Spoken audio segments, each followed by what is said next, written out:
Welcome back. Please be sure to hit like and subscribe. If you would like to support this work, you can go to the comments link and buy me a cup of coffee.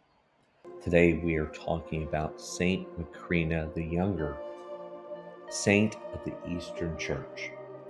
One of the unintended consequences of the Protestant Reformation was the elimination of the lives and stories of the saints from Protestant and evangelical people. This elimination has impoverished our communities, leaving us without a sufficient number of examples for us and our children to follow.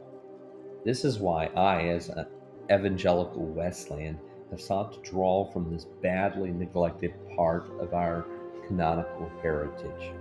Evangelicals and Protestants need saints. So, in this video, I would like to share the story of one of my favorite saints, Saint Macrina. Saint Macrina was born around 330 AD in Caesarea Cappadocia in what would become modern Turkey. Among her 9 siblings were two of the three Cappadocian fathers, her younger brother Basil the Great and her younger brother St. Gregory of Nyssa. Her father had arranged for Macrina to be married, but her fiancé died before the wedding. After his death, she chose not to pursue marriage, but to instead make Christ her bridegroom, devoting her life to becoming a nun. Her godly life had a profound influence on her family. Her brother, Gregory of Nyssa, described her life as chaste, humble, dedicated to prayer, the pursuit of Christian perfection, and the spiritual education of her younger brothers, Peter, who would go on to become a great bishop, and Gregory, who would become revered as a saint.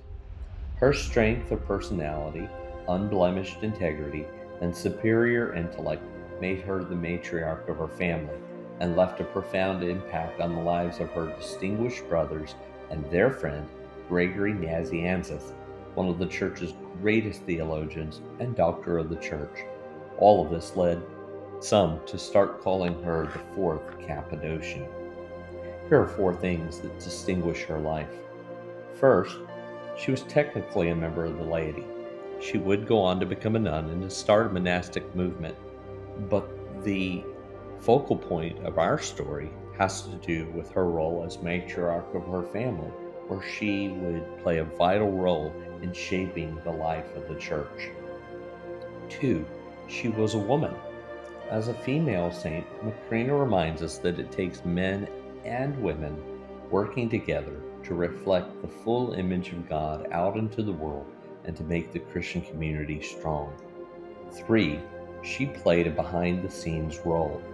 While Macrina possessed many gifts and skills, her most significant role was helping to form 3 of the greatest leaders the Church would ever see.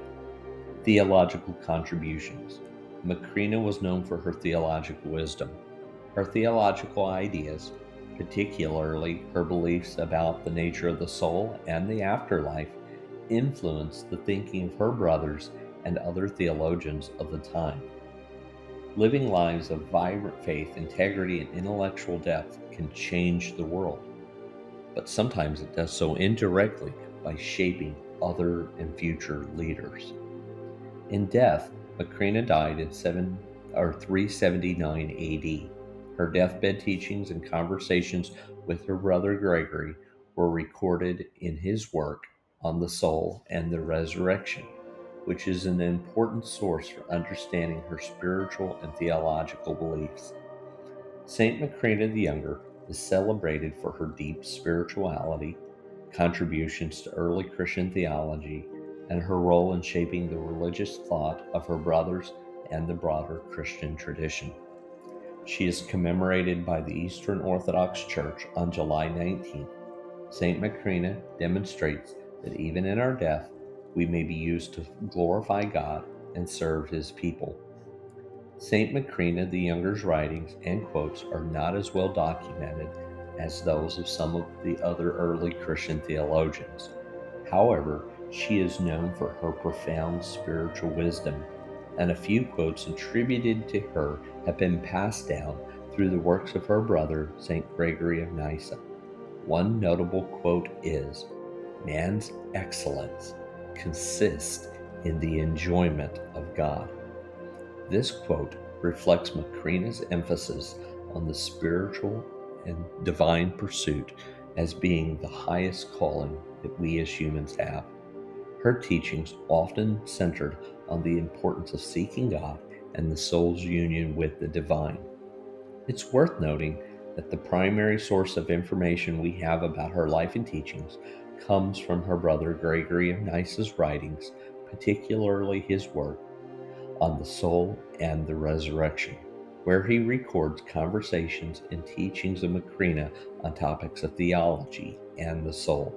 These writings provide valuable insight into her spiritual wisdom, beliefs, and depth of person.